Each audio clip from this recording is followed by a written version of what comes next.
Kekuatan pikiran bisa menciptakan apapun. Imajinasi yang kuat sangat dibutuhkan bagi anak-anak untuk mengembangkan kemampuan otaknya. Maka dari itu, di sebuah dunia sihir, dibangun sebuah akademi imajinasi yang mengumpulkan anak-anak potensial untuk mengembangkan sihir dan memperkenalkannya pada seluruh dunia. Namun dalam mengumpulkan siswanya, akademi imajinasi cukup kesulitan karena banyak anak di bumi yang tidak percaya dengan sihir. Dan salah satunya adalah Megan. Akademi imajinasi sudah mengirim utusannya untuk turun ke bumi dan mengumpulkan anak sebanyak-banyaknya yang mau bergabung ke sekolah mereka. Manusia burung ini turun ke bumi dan menemui anak-anak yang dianggap memiliki kemampuan spesial, lalu mengundangnya untuk bergabung ke akademi imajinasi. Salah satu anak yang terpilih adalah Megan. Tapi saat melihat manusia burung ini ada di jendelanya, tentu saja Megan mengira itu adalah pencuri yang sedang menyamar, karena Megan sama sekali tidak percaya dengan hal-hal berbau sihir ataupun imajinasi. Hilangnya imajinasi Megan dikarenakan ia sering sekali dikecewakan. Salah satunya seperti ini, saat ia sedang ulang tahun dan berharap ada yang akan memberikannya kejutan, malah tidak ada satupun orang yang ingat dengan ulang tahunnya. Manusia burung ini pun masih berusaha untuk membujuk salah satu anak untuk bergabung ke sekolah imajinasi. Namun Megan tetap menolaknya karena ia sama sekali tidak percaya dengan sihir sampai detik ini. Megan sangat kecewa dengan hal-hal yang berbau imajinasi ataupun sihir karena ayahnya menghilang sudah bertahun-tahun dikarenakan percaya dengan hal tersebut. Megan lagi-lagi bertemu dengan manusia burung yang turun ke bumi untuk mengumpulkan anak-anak masuk ke sekolah imajinasi. Walaupun sudah berusaha keras, manusia burung ini tetap saja mendapat penolakan dari Megan sampai akhirnya ia pun menghilang secara tiba-tiba, membuat Megan sedikit percaya. Akhirnya Megan pun bertanya kepada ibunya tentang akademi imajinasi. Jawaban ibunya sangatlah mengejutkan Megan karena ibunya malah percaya dengan sekolah imajinasi dan mengatakan bahwa ayah dan ibunya adalah alumni dari sekolah imajinasi di dunia sihir. Mendengar jawaban ibunya, Megan semakin marah dan menganggap semua orang sudah gila. Ia pun mencoba bercerita kepada tetangganya yang merupakan seorang ilmuwan. Namun ilmuwan ini malah membuat Megan percaya dengan dunia sihir. Setelah pikirannya ditunjukkan dengan sihir yang sebenarnya,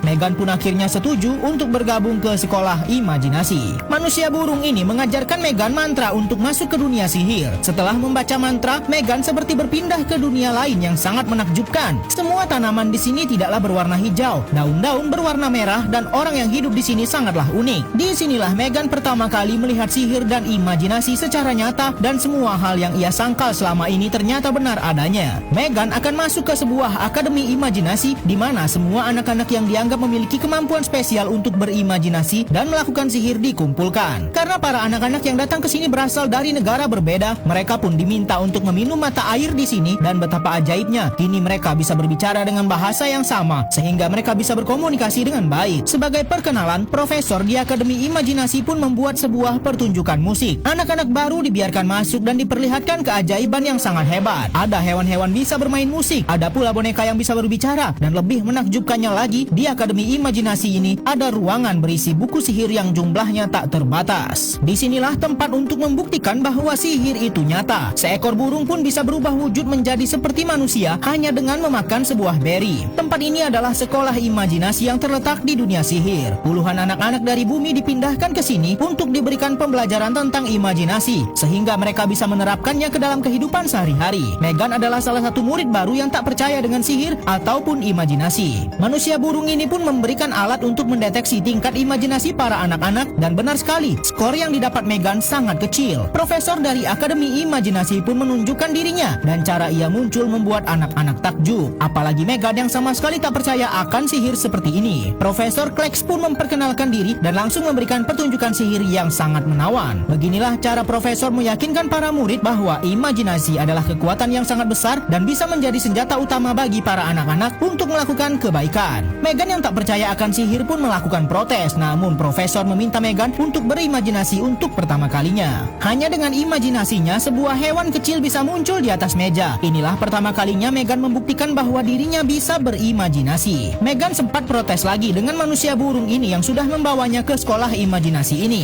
Ia merasa tak pantas karena tingkat imajinasi yang sangat rendah, dan ia masih belum sepenuhnya percaya dengan sihir. Tapi manusia burung ini hanya mengatakan waktulah yang akan menjawabnya. Tak butuh waktu terlalu lama, Megan langsung mendapat jawabannya. Saat para anak-anak sedang tertidur dan ada yang mimpi buruk, Megan melihat profesor bisa mengendalikan mimpi anak itu dan mengubahnya menjadi mimpi indah. Sedikit demi sedikit Megan pun sudah mulai percaya dengan sihir dan mengikuti semua pembelajaran dengan Profesor Kleks. Kali ini para anak-anak diminta untuk mengingat semua kejadian yang paling mereka kenang. Dan tentu saja Megan teringat dengan ayahnya yang sudah lama menghilang. Namun saat membuka mata, Megan kaget karena semua ingatan anak-anak lainnya malah terulang kembali di ruang kelas ini. Akhirnya seiring waktu berjalan, Megan pun mulai percaya dengan kekuatan imajinasi dan sihir sehingga ia pun mencoba untuk terus mengembangkan kekuatannya. Saat para anak-anak sedang melatih kekuatan imajinasi mereka, terlihat ada sosok misterius yang terbang ke dunia sihir ini. Megan pun langsung mencoba mencarinya dan setelah ditemukan, makhluk ini langsung dibawa menghadap ke profesor selaku pemimpin di sekolah sihir ini. Wujudnya terlihat bukan seperti manusia biasa. Megan dan teman-temannya masih berharap makhluk kecil ini bisa tinggal di sekolah sihir bersama mereka. Setelah diperiksa, profesor pun mengizinkan anak itu tinggal di sini. Para anak-anak pun melanjutkan kelas imajinasi mereka dengan profesor. Kali ini Profesor Kleks meminta para anak-anak untuk mengatakan apa cita-cita mereka. Kemudian profesor memberikan pertunjukan untuk meningkatkan percaya diri para anak-anak untuk menggapai cita-citanya. Terlihat salah satu anak malah merasa tak nyaman di sini dan ingin keluar dari sekolah imajinasi. Namun Megan tetap meyakinkan anak itu untuk tinggal di sini. Megan membantu anak itu saat kelas imajinasi. Megan memintanya untuk mencoba lagi menggunakan imajinasinya seperti anak-anak lain yang bisa mengeluarkan makanan hanya dengan pikirannya. Anak itu pun akhirnya mencoba dan berhasil, sehingga ia pun berubah pikiran dan tetap akan tinggal di sekolah imajinasi ini.